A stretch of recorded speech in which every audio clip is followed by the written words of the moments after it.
Hello, welcome back to part 2 of lesson 11, What a Bird Taught, from the McGuffey's second Eclectic reader, the revised edition.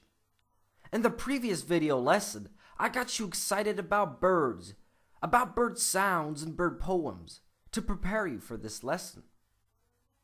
Birds are very fascinating and complex creatures that they inspire people to write poems, songs, and much, much more. The vocabulary words for this lesson are bird sounds, twit-twee and twit-twit. Bough. A tree branch, especially a large or main branch.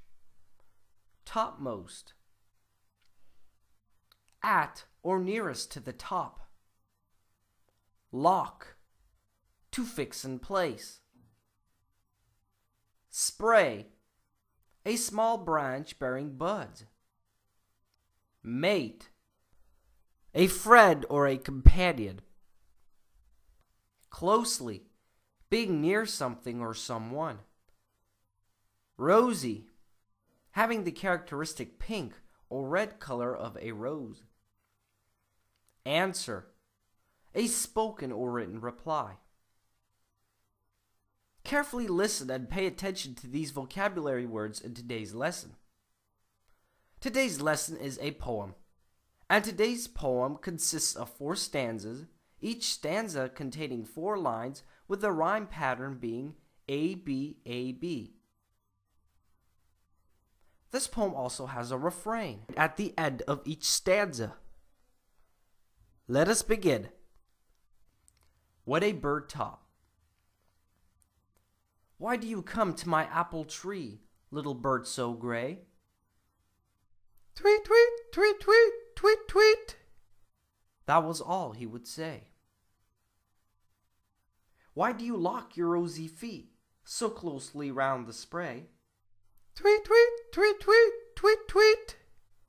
That was all he would say. Why on the topmost bough do you get, little bird so gray? Twit-twit-twee, twit-twit-twit. That was all he would say. Where is your mate? Come answer me, little bird so gray. Twit-twit-twit, twit-twit-twee.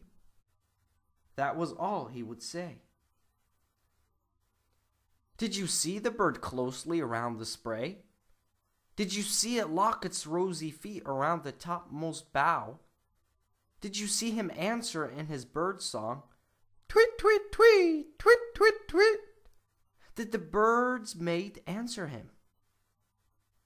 Before I end this lesson, be sure to always pay attention to birds when outside, for it is important to enjoy and observe God's creation.